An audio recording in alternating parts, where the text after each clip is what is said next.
میری عمر ہے اتنی، لیکن ایک وقت ہے کہ میں نے اتنی نمازیں نہیں پڑھی ہیں، جس کا مجھے بہت افسوس ہے. نیت ضرور ہوتی تھی کل سے پوری، وہ پوری نہیں ہوئی ہے. تو اب وہ جو ایک رہتا ہے اس کو کس طرح آپ اب توبہ کور کے تو بارے میں نہیں ہو اللہ نے کیا سکتی کہا ہے. توبہ کے بارے میں کیا کہا اللہ تعالیٰ نے؟ توبہ تو کرتی ہوں، کئی دفعہ یقین آتا ہے، کئی دفعہ ہوتا ہے کہ نہیں ہوگا. توبہ پہ یقین نہ کرنا بھی ایک غلط ہے جس سے توبہ کرنی چاہیے. میں کہتی ہوں اللہ کہے گا بہت ہی آسان لے لیا نا آپ نے. نہیں، کیوں آپ اللہ کو اتنا مشکل کیوں بنا رہی ہو؟ آپ کو کیا حق بنتا ہے کہ اللہ کے بارے میں آپ کہو کہ اتنی آسانی سے توبہ قبول نہیں کرے گا؟ جب اللہ کہہ رہا ہے بہت آسان بنا لیا نا بیٹا. دیکھیں، زنا سے تقارب کیا گیا ہے یا اس کی تشبیہ دی گئی ہے ربا کے ساتھ نا، اور ربا کے معاملے میں کہہ دیا ہے عفا اللہ عما سلف، جو ہوا وہ ہوا. ٹھیک ہے، تو نمازوں کے بارے میں جو لوگ شرک کر رہے تھے، اللہ کے نام کے ساتھ اور نام جوڑ رہے تھے اور انہوں نے اس سے توبہ کی، قتل سے توبہ کی، زنا سے توبہ کی، ان کا ذکر سورۃ الفرقان میں ہے. ٹھیک ہے، اور کیا کہا ان کے بارے میں؟ اولئک یبدل اللہ سیئاتہم حسنات. وہ ایسے لوگ ہیں جن کے گناہوں کو اللہ تعالیٰ صرف معاف نہیں کرے گا، ان کے گناہوں کو اچھائیوں میں بدل دے گا.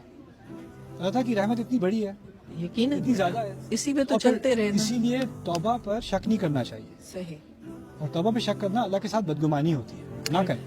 ایک اور چیز، ہدایت زیادہ پانے کے لیے کیا کوشش ہو سکتی ہے؟ زیادہ ہدایت کا کیا مطلب ہے؟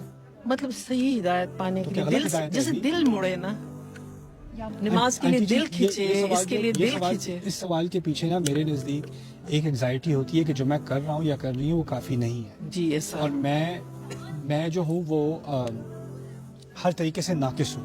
اپنے اوپر زیادہ ہم زیادتی کرتے ہیں.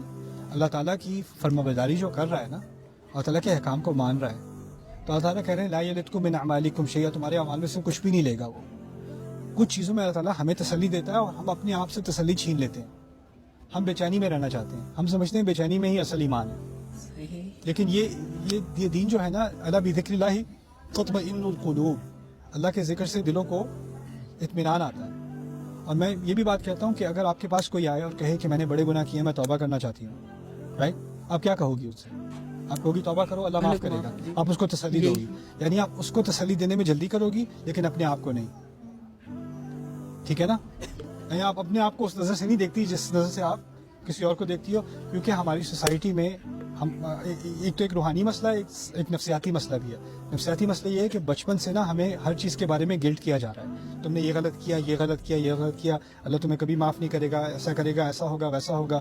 فلانے نے تو اتنی نمازیں پڑھی، پھر بھی پتہ نہیں اللہ قبول کرے گا کہ نہیں، اور یہ پھر بھی اللہ قبول کرے گا کہ نہیں، پھر بھی اللہ خوش ہے کہ نہیں. یہ بار بار اللہ کے بارے میں جو بدگمانی ہے نا، یہ ہمارے کلچر کا حصہ بن گئی ہے اور اس وجہ سے ہماری روحانیت پہ بھی اثر پڑا ہے. اللہ تعالیٰ کے بعد انا عند ظن عبدی بھی، جیسا میرا بندہ میرے بارے میں سوچتا ہے میں ویسا ہوں.